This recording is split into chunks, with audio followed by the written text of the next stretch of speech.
Welcome back to Panther Sports Zone. My name is Khalid Gray, And I'm Kenneth Richardson. and you look very nice today for this episode, man. Couldn't say it even more myself, Say, brother. man, this is Panther Sports Zone. This is true anchoring, guys. But how was your break? First off, I had a blessed break so far. I could spend a very good time with my fam. And just how about yourself? it's been really good. I've been catching up on a lot of March Madness A lot of actually, it. and we will be getting into that later on in the show. But to segue in, we're going to go into our first story, golf for all of us. Starting off today's show, both our men's and women's golf teams have a busy weekend ahead of them as they got closer to the SWAC tournament. The women's golf team is currently competing in the Alabama State Hornet Invitational in beautiful Rio Grande, Puerto Rico. The Lady Panthers began competition, yesterday in Puerto Rico and will remain in competition until tomorrow. The men's golf team will be making the trip to sunny California to compete in the USC Trojan Invitational in the Rolling Hills Golf Course in Palo Alto.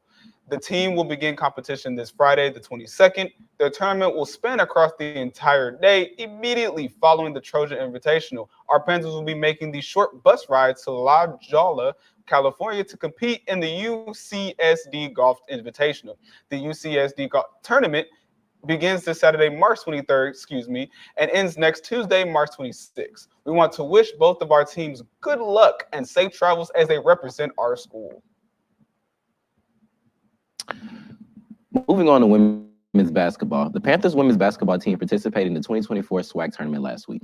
The Panthers were an 8th seed in a very tight SWAC conference, earning the right to face the number 1 seed, Jackson State, in the first round. The Panthers started off the game strongly, claiming an early lead over Jackson State. But in similar fashion to their last matchup versus the Tigers, Jackson State was able to pull together late and complete the comeback victory versus the Panthers. Wyatt Payne led the Panthers in scoring, putting up 19 points in 40 minutes of play. Michaela Hutchinson followed her lead, scoring 12 points in the loss. Freshman Amari Williams providing a great contribution as well, scoring 10 points in the loss. The Jackson State Tigers will go on to win the SWAC tournament and topping off their undefeated conference season with another title. Their dominance throughout the season earned them a spot in the March Madness as the 14th seed, a very high seeding for HBCU program.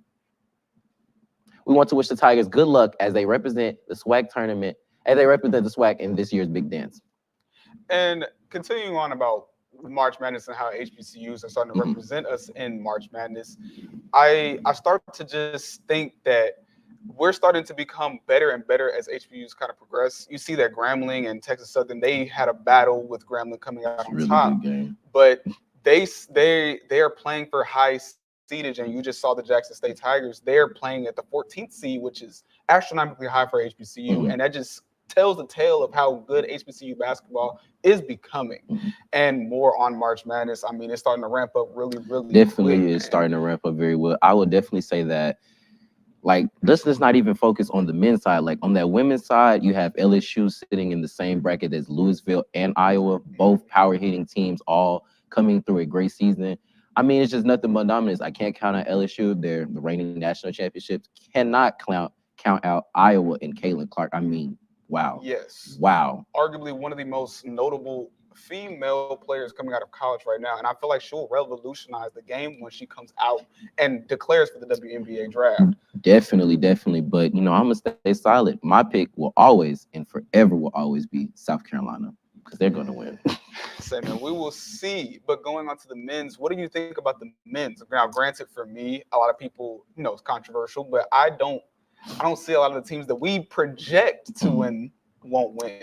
I mean, I feel like on the men's side, it's more upsetting based. Like, that is the real March Madness. That's what's making the Cinderella stories. As like last year, Purdue, overall number 1 seed, beat in the first round. Nice.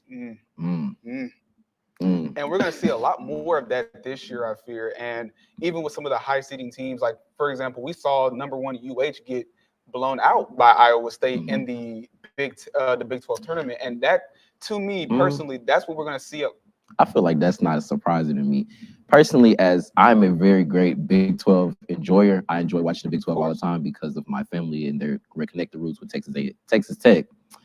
I would just say that watching Iowa State throughout the season, I know how they play. They're a very good zone defensive team. If they can get you out of that rhythm of shooting and they got you in that zone lockdown, as it happened to Houston, they just couldn't score. When I think they went 1 point in time, like 5-19 to end that half, and that really just shot down that momentum. It's only so much you can do and tell as a coach, as Simpson tried to do, but they were just getting beat on everything: rebounds, points, anything.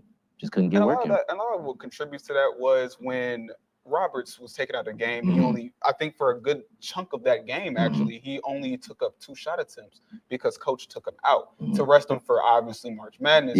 But because he did face, I think he faced like a little injury at the beginning. He had a shin injury coming off of the last game. But in total, the reason why we mentioned all of this is because coming into March Madness, we're going to see a lot more upsets. We're going to see a lot more Cinderella runs, and that's the madness of March, and that's why it's called March Madness. I feel like, do you have any like teams that you feel like are going to be very much surprising? Like I would say, for instance, right up the street from us, Texas A&M, Wade Taylor, Dallas Pride. Dallas Pride, but he's really just been having a killing. I mean, back to back 30-point games, just killing it. Like if he catches that ball, he's hot on that 3-pointer. It's over real fast. You know what? I think one of my schools is North Carolina State. Not gonna lie, North Carolina State playing against North Carolina. That was a surprising game, actually. The big man, I forget his name. Yeah. Seeing him play along with their point guard, you're going to see a lot more low-key teams this year, I feel, make a very deep run. Again, St. Peter's is back in there again, and you know what they did a long time ago. Well, yeah. So, you know, with March Madness being around the corner, we're going to update you guys more about that. Moving back into the next story, we have track and field, and as we're continuing today's show, we're going to talk more about the teams. This weekend, the Prairie View A&M University track and field program will be hosting the 90th annual PV Relays in our backyard. The PV Relays will take, like I said, right here at Prairie View University's track on the field March 22nd and Saturday, March 23rd. The Panthers are looking to finish their outdoor season strong as we inch closer to the 2024 SWAC Outdoor Championship that's in May. We're going to take a short break. However, we will be discussing our men and women's basketball teams when we return. Stay tuned after the break.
And we are back. And coming back, we're gonna talk more about Charles Smith, who was selected for the 2024 HBCU All-Star Game in Phoenix, Arizona. Congratulations, Charles. Stay tuned for more Panther Sports Zone as we will go back to commercial break.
Welcome back to Panther Sports Zone. We're going to segue into our next topic. You want to take it away? Yes.